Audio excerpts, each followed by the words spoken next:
खैर, America Saudi अरब को ऐसा कौन सा तोहफा दे रहा है जो इजराइल के लिए बहुत बड़ी खुशियां लेकर आ रहा है, तो वहीं दूसरी तरफ तुर्की का एक प्लान क्या रूस और भारत दोनों के लिए मुश्किल खड़ी कर सकता है? क्या पाकिस्तान को मिलने जा रहा है S-400? जियोपॉलिटिक्स में बहुत कुछ चल रहा है, हमेशा की तरह जानने को मिलेगा बहुत कुछ। आइए जानते हैं इन खबरों को विस्तार से। अमेरिका ने सऊदी अरब को आक्रामक हथियारों की बिक्री पर प्रतिबंध हटाने का फैसला किया है। अमेरिकी विदेश विभाग ने पुष्टि करते हुए कहा है कि बाइडेन प्रशासन जल्द ही सऊदी अरब को आक्रामक हथियार बेचने को मंजूरी दे सकता है। इसे बाइडेन प्रशासन का यू टर्न माना जा रहा है, जिसे उसने यमन युद्ध खत्म करने के लिए सऊदी अरब पर दबाव बढ़ाने के लिए लगाया था। अमेरिका के इस फैसले को इजराइल के लिए एक खुशखबरी माना जा रहा है। ऐसी संभावना है कि इस प्रतिबंध के हटने के बाद अमेरिका के लिए सऊदी अरब को नाटो जैसे सहयोगी देश का दर्जा देना आसान हो जाएगा। इससे बदले में सऊदी अरब और इजराइल के राजनयिक संबंधों की शुरुआत हो सकती है।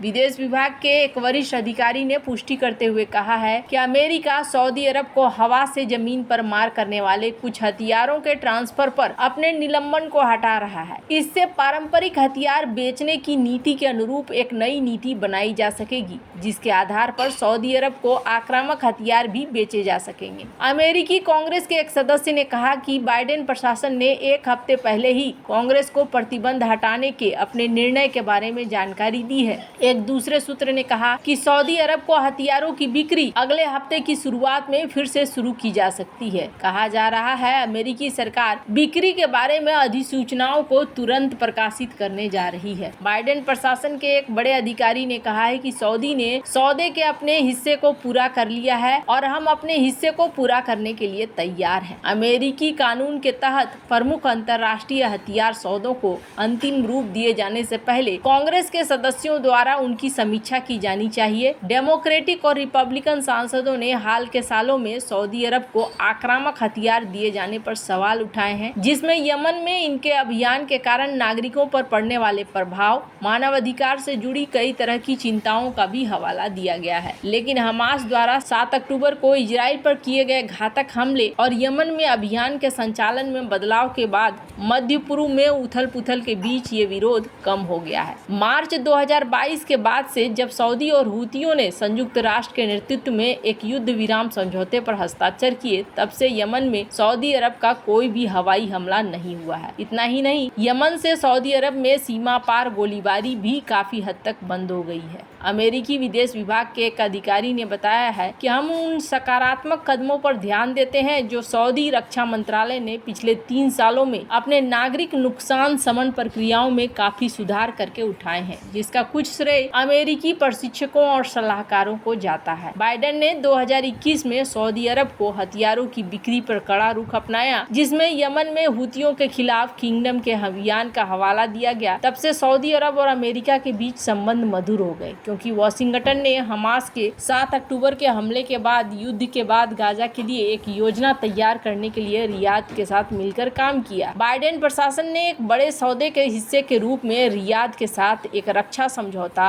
और असैन्य परमाणु सहयोग के लिए समझौता पर भी बातचीत कर रहा है, जिसमें सऊदी अरब के इजराइल के साथ संबंधों को सामान्य बनाने की परिकल्पना भी की गई है। खैर, जहां सऊदी अरब यहां पर पूरी कहानी को बदलने की कोशिश कर रहा है, तो वहीं दूसरी तरफ एक बड़ा खेल तुर्की भी कर रहा है और इस खेल से भारत के लिए भी बड़ी मुसीबत खड़ी हो सकती है। तुर्की के एक ताकतवर राजनेता और पूर्व मंत्री केविट केगलर ने कहा है कि उनका देश रूस से खरीदे गए S-400 ट्रायम्फ मिसाइल सिस्टम को बेच सकता है। एगलर ने अपने बयान में किसी देश का नाम नहीं लिया है, लेकिन माना जा रहा है कि तुर्की इसे पाकिस्तान को बेच सकता है। इसके बदले में उसे अमेरिका के F-35 प्रोग्राम में एंट्री मिल जाएगी। उन्होंने कहा कि तुर्की ऐसा इसलिए करेगा क्योंकि वो S-400 के बिना अपने स्वदेशी multi layer air defence system को विकसित करने की दिशा में आगे बढ़ रहा है। हाल ही में तुर्की ने एक अत्याधुनिक स्वदेशी रूप से विकसित multi layer air defence system की योजना की घोषणा की, जिसे स्टील डोम कहा जाता है। इस ऐलान के बाद माना माना जा रहा है कि नाटो सदस्य तुर्की रूस के S-400 मिसाइल सिस्टम से दूरी बना सकता है। तुर्की ने रूस से लगभग 5 साल पहले S-400 मिसाइल सिस्टम को खरीदा था, लेकिन अमेरिकी प्रतिबंधों के कारण उसे सक्रिय या चालू नहीं किया गया। यह सिस्टम तुर्की के गोदाम में धूल फांक रहा है। इस कारण अमेरिका ने तुर्की को F-35 प्रोग्राम से बाहर कर दिया था और उसकी डिफेंस इंडस्ट्री पर भी कई तरह के प्रतिबंध लगा दिए थे।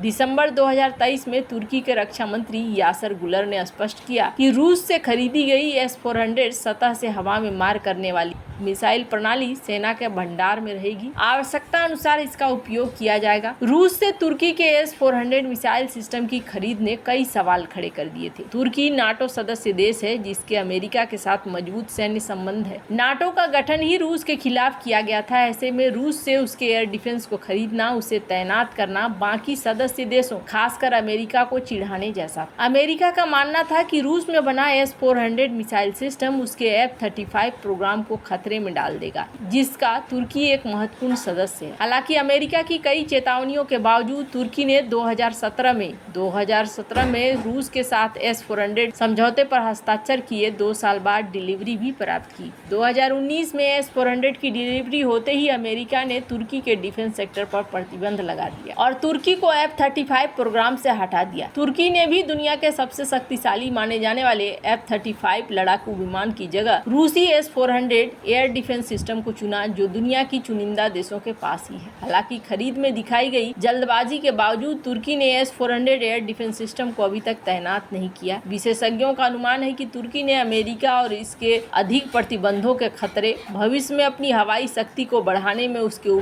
सहयोग को देखते हुए S-400 को अपने मिसाइल डिफेंस नेटवर्क में शामिल नहीं किया। पूर्व मंत्री कैविट कैगलर ने एक इंटरव्यू में कहा था कि तुर्की को S-400 को किसी तीसरे देश को बेचकर इससे छुटकारा पा लेना चाहिए। कैगलर ने साफ रूप से कहा कि अगर मैं होता तो मैं S-400 बेचता। उन्होंने कहा ऐसे देश हैं जो इस प्रणाली को खरीदने के लिए तैयार होंगे। ये पूछे जाने पर कि क्या तुर्की अपने साझेदार अजरबैजान को S-400 बेच सकता है, कैगलर ने कहा कि नहीं, पाकिस्तान उन्हें खरीदेगा, भारत उन्हें खरीदेगा। भले ही वो दशकों से पद से बाहर हैं, लेकिन नवंबर 2015 में सीरियाई सीमा पर तुर्की द्वारा रूसी बमबर्षक को मार गिराए जाने के बाद तुर्की और रूस के बीच गंभीर रूप से तनावपूर्ण संबंधों को सुधारने में कैगलर की अहम भूमिका रही है। उनके काम को मान्यता देते हुए रूस ने 2017 में ऑर्डर ऑफ फ्रेंडशिप से सम्मानित किया था। इसके लिए तुर्की द्वारा S-400 बेचने पर रूस की प्रतिक्रिया के बारे में उनका सुझाव काफी महत्वपूर्ण हो सकता है। संभावित बिक्री के लिए जमीन तैयार करते हुए कैगलर ने कहा कि S-400 बेचने से तुर्की को आधुनिक F-16 हासिल करने में मदद मिलेगी। उसे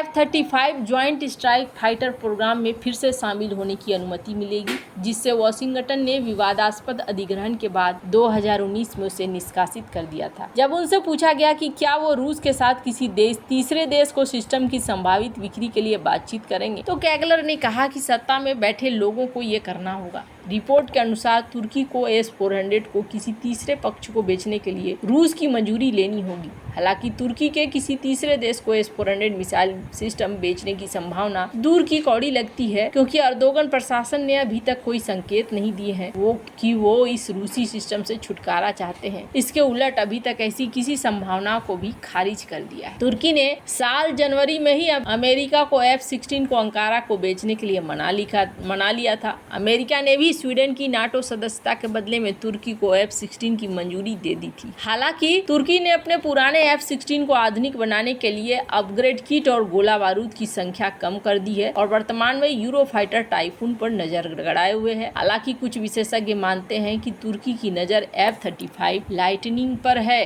खैर, अब आने वाले दिनों में पता चलेगा। वैसे आपको क्या लगता है, इन सब मामले में आपकी क्या राय है, कमेंट कर जरूर बताएं। जल्द मिलते हैं अगले वीडियो में नई खबर के साथ।